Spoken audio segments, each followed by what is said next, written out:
विराट कोहली और अनुष्का है।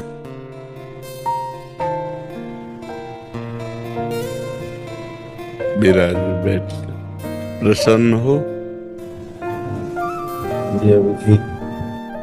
हाँ, नहीं, ठीक ही रहना चाहिए। हम आपको अपने प्रभु का विधान बताते हैं थोड़ा सा। जब प्रभु किसी पर कृपा करते हैं, ये वैभव मिलना कृपा नहीं है, ये पुण्य है।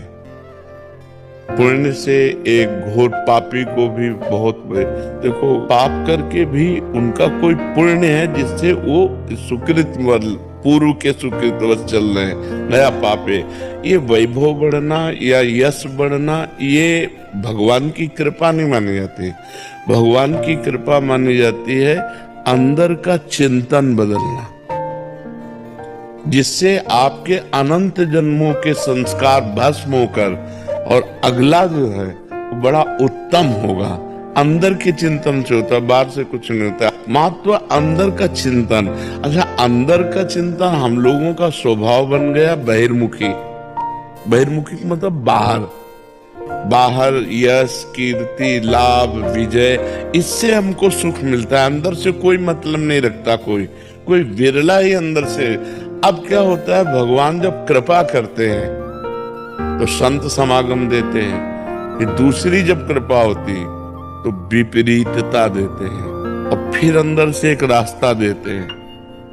ये मेरा रास्ता है, ये परम शांति का रास्ता है, ये शांति का रास्ता नहीं। भगवान वो रास्ता देते और जीव को अपने पास बुला लेते हैं। बिना प्रतिकूलता के संसार का राग नष्ट नहीं होता। किसी को भी वैराग्य होता है तो संसार की प्रतिकूलता देखकर वैराग्य होता है। सब कुछ हमारे अनुकूल है तो हम आनंदित होकर उसका भोग करते हैं। जब हमारे ऊपर प्रतिकूलता आती है तब ठेस पहुंचती है कि इतना झूठा संसार, तो अंदर से भगवान रास्ता देते हैं। ये सही है। भगवान बिना प्रतिकूलता के इस संसार को छुड़ाने का कोई भी औषधि नहीं रखी। आज तक जितने बड़े महापुरुष हुए हैं, जिनका जीवन बदला है, उनको प्रतिकूलता का दर्शन करके बदला है। तो कभी प्रतिकूलता आए तो उस समय आनंदित हो कि मेरे ऊपर अब भगवान की कृपा हो रही है, कि मुझे सतमार्ग में चलने की प्रेरणा मिल रही है। अगर सतमार्ग छूटा हो, ये सब तो एक सेकंड के लिए आप विचार कीजिए। अब अपना सुधार कर लो, अपने जीवन को सत्य में ले आओ, तो अगला जो होगा वो बहुत जोर का होगा। चाहे जन्म हो तो श्रीवान, कुलवान, धनवान, वैभव संपन्न ऐसे, और भक्ति की अनुकूलता, भक्ति की अनुकूलता। खास बात श्रीवान, धनवान, कुलवान नहीं, खास बात भक्ति की अनुकूलता। अगर इस जन्म में भगवत प्राप्ति नहीं हुई तो भगवान श्री कृष्ण ने गीता में कहा है कि मेरे भक्त का नाश नहीं होता। मैं कुलवान, धनवान, श्रीवानों के कुल में जन्म देता हूँ और फिर पुनः भक्ति का माहौल देता हूँ, और पूर्व का जो भजन छूटा हुआ हो वहीं से उसको। अब बिल्कुल ऐसे ही रहो जैसे रह रहे हो, बिल्कुल सांसारिक बन करके रहो, लेकिन अंदर का चिंतन आपका बदल जाए। अंदर के चिंतन में आपकी यश की भावना न रह जाए। अंदर के चिंतन में आपको धन बढ़ाने की भावना न रह जाए। अंदर का चिंतन हो जाए, प्रभु बहुत जन्म व्यतीत हो गए, अब एक बार आपसे मिलना चाहते हैं, एक बार आपसे मिलना चाहते हैं प्रभु, मुझे आप चाहिए, अब संसार नहीं। तो बात बन जाएगी, तो बात बन जाएगी। तो इसलिए आनंद पूर्वक भगवान का नाम जप करो, बिल्कुल चिंता मत करो। बाबा, क्या नाम जप से हो जाएगा पूरा? ये हम अपने जीवन का अनुभव बताते हैं।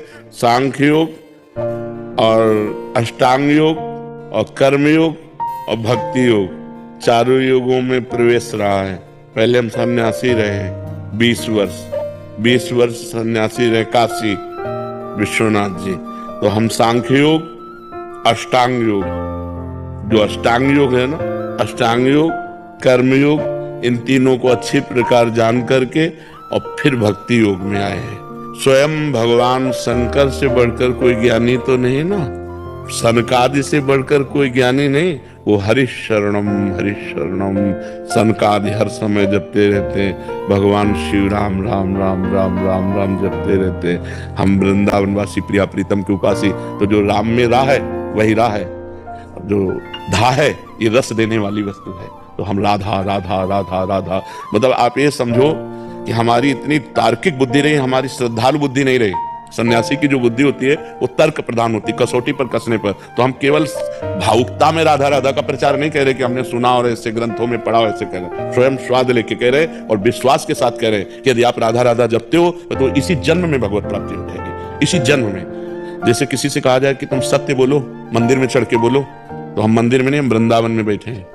करोड़ों मंदिर इसकी समानता नहीं कर सकते, भगवान का परम धाम है। अगर राधा राधा नाम चल रहा है तो इसी जन्म में भगवत प्राप्ति हो जाएगी। हमारी आखिरी श्वास यदि राधा, तो मुझे श्री जी की प्राप्ति, भगवान की प्राप्ति हो जाएगी। इसमें कोई संशय नहीं, और किसी साधनों की कोई आवश्यकता नहीं। आप केवल अंदर ही अंदर चलाइए और लिखिए। देखो, हम जो कह रहे हैं उसको समझो। बहुत अधिक नाम जपने की हमें चेष्टा नहीं करनी, कम संख्या हो लेकिन मन लगा करके। जैसे हम, अब देखो, आप लिखो राधा, अपने दिमाग में लिखो, खुले नेत्रों लिखो, बाहर बाहर देखो, दिखाई दे रहा है राधा लिखा हुआ, वही कान में सुनो राधा, वही अंदर उठाओ राधा, ये तीनों का एकाकार हो जाए तो ये करोड़ों नाम जप के बराबर है। देखो, जैसे हम बोला राधा, ऐसे हम 1000 राधा नाम बोले तो हम बोला राधा, ये उपांशु है, इसे उपांशु कहते हैं। राधा राधा राधा राधा 1000 बार, ये उपांशु हुआ। अब ये ऐसे उपांशु हम 10,000 बार जप करें, अंदर देखते हुए बोले राधा, उपांशु 10,000 बार नाम जप करने का फल एक बार मानसिक में है। इतना बड़ा फल है ये। ऐसे राधा राधा राधा चल रहा है, नेत्रों से हम उसे देख रहे हैं, कानों से उसे सुन रहे हैं। आप देखना कि अगर मन भगेगा तो आप लिख नहीं पाओगे राधा नाम, अगर लिख रहे हो तो मन भगेगा नहीं। तो चाहे 10 बार लिखो, 100 बार लिखो, लेकिन एक अभ्यास बनाओ ऐसा कि कुछ समय शांति से स्नान आदि करके बैठ गए और राधा राधा लिख रहे हैं, उसी का चिंतन कर रहे हैं। इसे अपना जीवन बना लो, फिर आप परिणाम में खुद देख लेना। कोई घाटे का सौदा तो है नहीं, ठीक है। राधे राधे महाराज जी, आपके चरणों में दंडवत प्रणाम। गुरुदेव भगवान, श्रीमद् भगवत गीता में भगवान श्री कृष्ण कहते हैं कि काम, क्रोध और लोभ ये 3 प्रकार के नरक के दरवाजे जीवात्मा को। विविधम नरकस्येदम द्वारम नाशम आत्मनः कामः क्रोधः तथा लोभः तस्मात् दैत्यं त्यजेत्। महाराज, इन तीनों का त्याग कर देना चाहिए, परंतु इस भौतिक संसार में रहते हुए ये चीजें स्वतः ही जीवन में आ जाती हैं। महाराज जी, ऐसे में इस नरक से कैसे बाहर निकले? स्वतः विष आएगा, खा जाओगे। स्वतः विष आ गए तो खा जाओगे क्या? विवेक है कि ये विष है, ये खाद्य नहीं है। स्वतः हमारे सामने अगर भोग आते हैं तो वो धर्मयुक्त है या अधर्मयुक्त है। जैसे भगवान ने काम को नरक का द्वार बताया, तो एक जगह काम को अपना स्वरूप बताया विभूतियों में। जब भगवान विभूतियों का वर्णन करते हैं तो कहते हैं धर्मयुक्त काम मैं हूं। जैसे पानी ग्रहण किया, धर्मयुक्त पत्नी शास्त्र सम्मानित स्वीकार किया। आज जो ये व्यभिचार प्रवृत्ति चल रही ना, ये नहीं, शास्त्र प्रमाणित कुल परंपरागत धर्मयुक्त पाणी ग्रहण, वैदिक मंत्रों के द्वारा अग्नि को साक्षी करके जिसको स्वीकार किया संतानोत्पत्ति के लिए, उससे किया हुआ भोग वो भगवत स्वरूप है, वो पाप नहीं है, वो उसके लिए दोष नहीं है। ऐसे ही स्त्री के लिए अपने पति के साथ सहवास करना धर्म है और दूसरे पुरुषों को काम दृष्टि से देखना मात्र पाप है। पर ये बातें, कलयुग का प्रभाव कैसा चल रहा है, इतना गंदा वातावरण होता जा रहा है।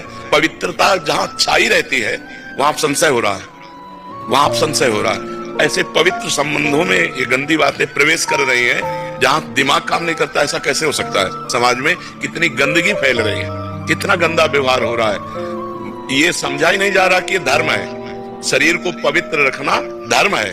जैसे स्त्री शरीर है, इसको जब तक ब्याह ना हो तब तक पवित्र रखना ये धर्म है, और फिर पति को पवित्र होकर समर्पित करना और आजीवन उस पति के अधीन रहना ये धर्म है। ऐसे पुरुष के लिए है, जब तक पाणी ग्रहण ना हो तब तक ब्रह्मचर्य रहना धर्म है, और जब अर्धांगिनी मिल जाए तो उसे प्राण के समान प्यार करते हुए, उसकी गलतियों को क्षमा करते हुए, उसकी मनोकामनाएं पूर्ण करते हुए, उसे धर्म के लिए उससे अनुमति लेते हुए सहज मित्रवत भाव से आजीवन पार करे। ये गृहस्थ धर्म हमारे सनातन धर्म का है। अब आज क्या हो रहा है?